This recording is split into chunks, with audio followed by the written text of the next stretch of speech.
Stop treating your time like it's cheap. You can recover lost money, rebuild lost health, even repair broken relationships, but lost time is gone forever. This episode will permanently change how you think about every hour you live. The research is crystal clear. People who value their time more than their money are significantly happier, more successful, and more fulfilled. Yet most of us let hours slip away on distractions, shallow work, and other people's priorities. If you constantly say, "I don't have time," but still find yourself scrolling, procrastinating, or stuck in meaningless tasks, this isn't a personal failure. It's a system failure, and systems can be redesigned. Today, we'll expose the 7 biggest ways you waste your precious time and replace them with powerful, science-backed strategies to reclaim control of your days. From time audits and deep work to digital minimalism and saying no without guilt, you'll walk away with a new operating system for your time. Stay with us. By the end of this episode, you won't look at an hour of your life the same way again. Welcome to the English Coffee Break. I'm Christopher, and today's topic might be the most important one we ever cover: how to stop wasting your precious time. I'm Aria. This episode, Don't Waste Your Precious Time, combines behavioral science, productivity frameworks, and advanced English vocabulary to help you protect your most valuable asset. We'll explore 7 strategic ideas: the true value of time, time leaks, the Eisenhower Matrix, deep work, digital minimalism, boundaries, and intentional life design. Each strategy comes with research insights, practical steps, professional vocabulary, and natural English idioms you can use in business and academic settings. This isn't about doing more, it's about doing what matters, and eliminating what doesn't. Grab your notebook. It's time to take your time seriously. Strategy number 1. Understanding the true value of time, seeing time as your most scarce, non-renewable asset instead of something to casually spend. Christopher, almost everyone feels time poor today, yet most people have no system for managing it. Walk us through the science behind this strategy. Most people say, time is money, but that's completely wrong. Money can be lost and regained. Time, once spent, is gone forever. Economists call this opportunity cost, the value of the best alternative you gave up. Harvard researcher Ashley Willens showed that people who value time over money report significantly higher life satisfaction and happiness. Ultra-successful entrepreneurs, elite performers, and top executives all share one mental model: they treat every hour as a strategic investment, not a disposable resource. When you spend 2 hours doom-scrolling social media, you're not just killing time, you're killing opportunities, skills you could have built, relationships you could have deepened, or health you could have strengthened. Christopher, that's a powerful reframe. So when someone casually says, "I'm just passing time," they're actually signaling that they don't recognize time as their most precious asset? Exactly. Imagine your time as a bank account that starts every morning with 24 hours. You can't save unused hours for tomorrow. At midnight, the balance resets to 0, used or not. Once you deeply internalize that, your decision-making changes. You begin asking, is this the highest and best use of my next 60 minutes? That's the question high performers ask constantly. So the first step in not wasting time is philosophical, shifting from casual spending to intentional investing. How does someone actually begin building that mindset day to day? Start with one practice. Before saying yes to any activity longer than 30 minutes, pause and ask, what am I giving up to do this? That single question forces opportunity cost thinking. Over a few weeks, you will naturally eliminate low-value commitments. For our professional listeners, the key concept here is opportunity cost. This is essential vocabulary in productivity and business discussions. What exactly does it mean? Great question. Opportunity cost refers to the hidden value of the best alternative you sacrifice when you choose one option over another. For time, it means every hour spent on low-value activities is an hour you cannot invest in learning, earning, or growing. This is how consultants, economists, and productivity experts describe this idea in serious conversations. And for natural English expression, the idiom that captures this strategy is time is of the essence. Many learners hear this idiom but don't fully grasp its nuance. Let's hear a vivid scenario that shows exactly how it's used in real life. Imagine a startup team preparing for a crucial investor pitch in 10 days. They can't afford endless meetings or perfectionist delays. The CEO tells the team, "Time is of the essence, we must focus only on what moves the pitch forward."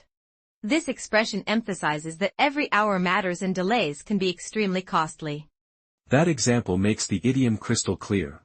You could use it in meetings, emails, or everyday conversations. This strategy alone could transform how someone experiences their day, but combined with the others, it becomes life-changing. Ready for the next one? Absolutely. Let's go deeper. Strategy number 2. Time leaks, identifying invisible waste, diagnosing where your time actually goes instead of where you think it goes.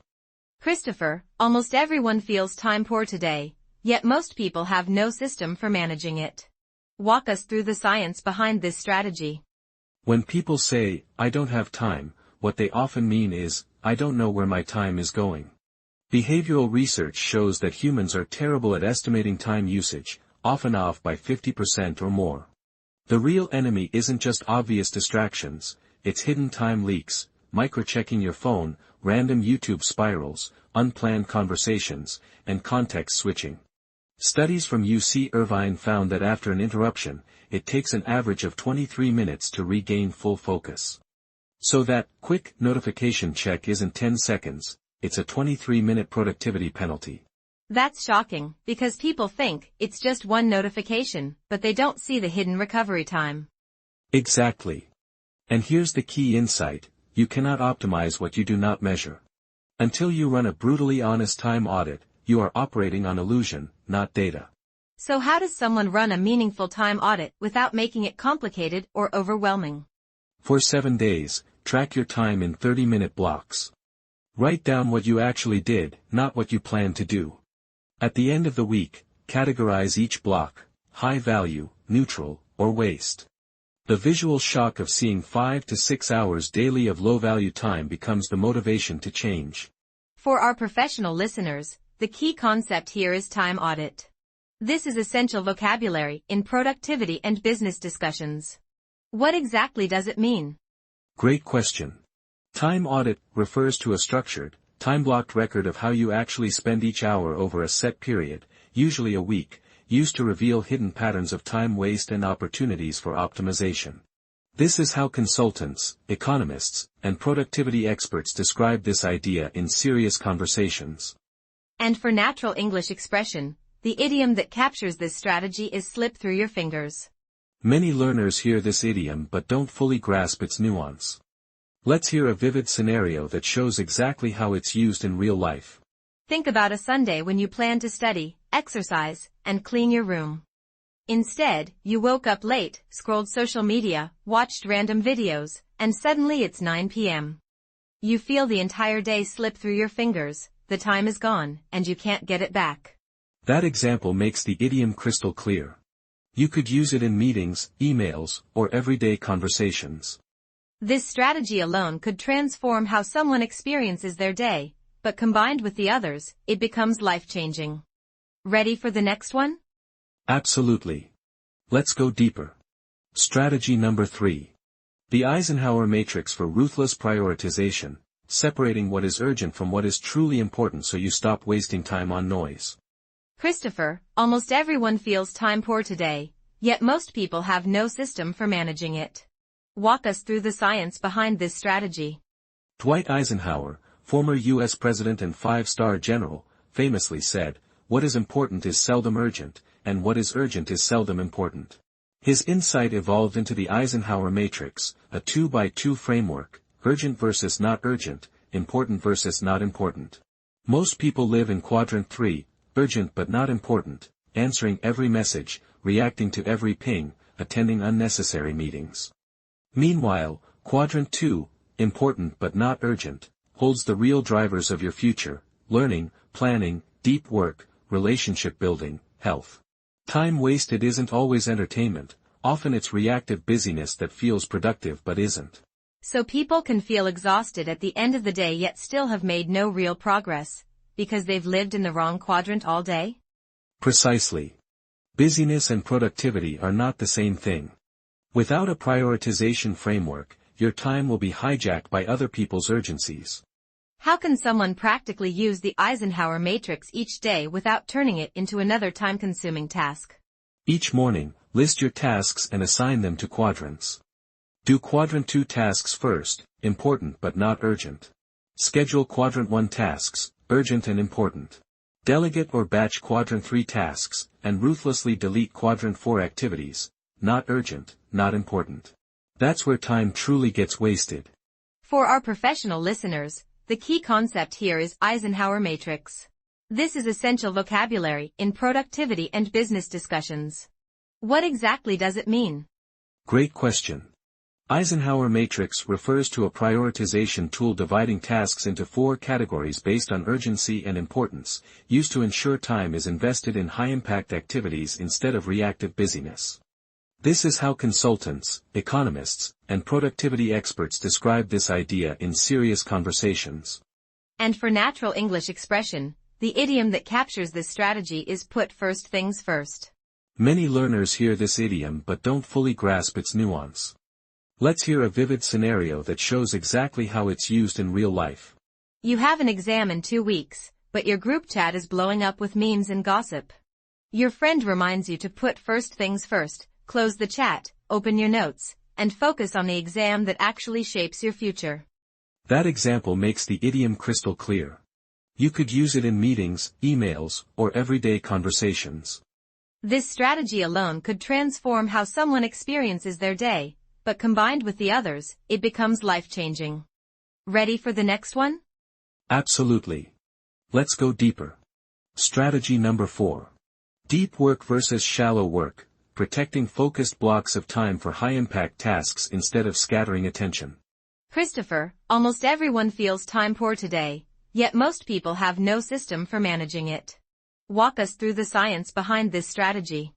Cal Newport's research distinguishes between deep work, distraction-free, cognitively demanding activity that creates real value, and shallow work, logistical, low-impact tasks like checking email or chatting.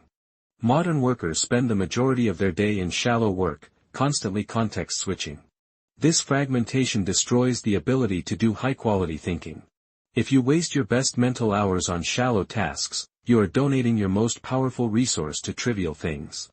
This explains why someone can work 8 hours and still feel like they achieved nothing meaningful. Exactly.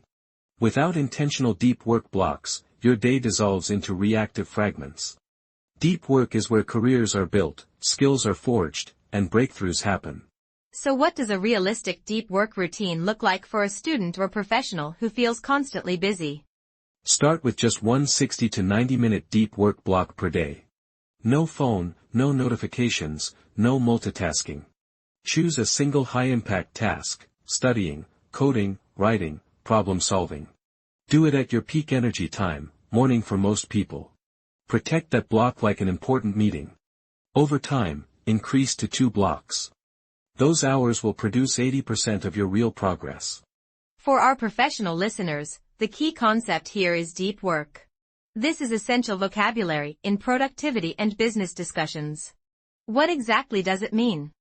Great question. Deep work refers to intense, distraction-free concentration on a cognitively demanding task that pushes your skills to their limit and creates disproportionately high value compared to shallow, reactive tasks. This is how consultants, economists, and productivity experts describe this idea in serious conversations. And for natural English expression, the idiom that captures this strategy is in the zone. Many learners hear this idiom but don't fully grasp its nuance. Let's hear a vivid scenario that shows exactly how it's used in real life. During a 90-minute coding session with all notifications off, you lose track of time, solve complex problems, and feel completely focused. Afterwards, you realize you were in the zone, fully immersed in deep work without distractions. That example makes the idiom crystal clear. You could use it in meetings, emails, or everyday conversations. This strategy alone could transform how someone experiences their day, but combined with the others, it becomes life-changing. Ready for the next one? Absolutely. Let's go deeper. Strategy number 5. Digital minimalism and attention theft, regaining control of your attention from apps designed to hijack it. Christopher, almost everyone feels time poor today, Yet most people have no system for managing it. Walk us through the science behind this strategy. Social platforms are not free, you pay with your attention. These apps are engineered using behavioral psychology to maximize time on screen, infinite scroll, variable rewards, notifications. Tristan Harris, a former Google design ethicist, calls this the race to the bottom of the brainstem. If you don't set boundaries, your most precious resource, focus time, gets silently stolen. The average person spends over 2 hours per day on social media. Over a year, that's more than 700 hours, equivalent to over 17 full-time work weeks. When you say 700 hours, that suddenly sounds terrifying. That's enough time to learn a new language or build a serious side project. Exactly.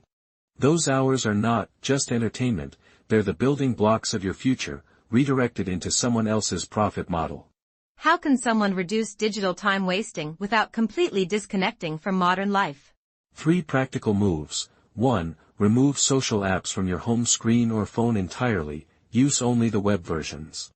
2. Set fixed social media windows, for example, 20 minutes at 7 p.m. only. 3. Use website blockers during work or study hours. You don't need zero social media, you need controlled, intentional usage.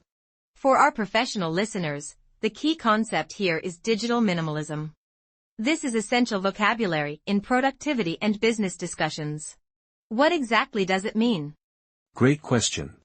Digital minimalism refers to a philosophy of intentionally reducing and simplifying digital tool usage so technology serves your priorities instead of silently consuming your attention and time. This is how consultants, economists, and productivity experts describe this idea in serious conversations. And for natural English expression, the idiom that captures this strategy is time sink. Many learners hear this idiom but don't fully grasp its nuance. Let's hear a vivid scenario that shows exactly how it's used in real life. That just 5 minutes on short-form videos often turns into an hour. You later realize the app is a complete time sink for you, something that constantly consumes time while giving very little real value back. That example makes the idiom crystal clear. You could use it in meetings, emails, or everyday conversations. This strategy alone could transform how someone experiences their day, but combined with the others, it becomes life-changing.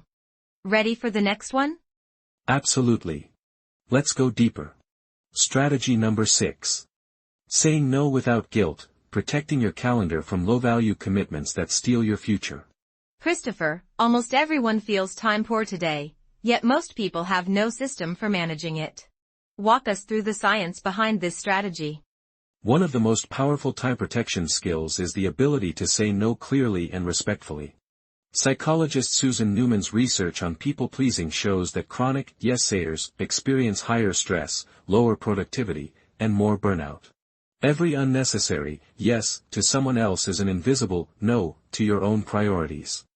Many people waste years on obligations they never truly chose, projects, social events, favors, because they fear short-term discomfort. So a polite yes today can become months of regret later, while a courageous no today can protect your time for what truly matters. Exactly.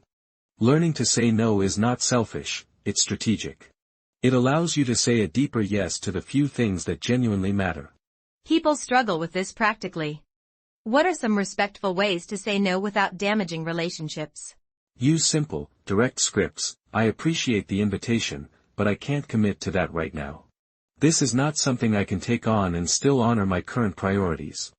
You don't owe long justifications. Calm, clear boundaries earn respect over time.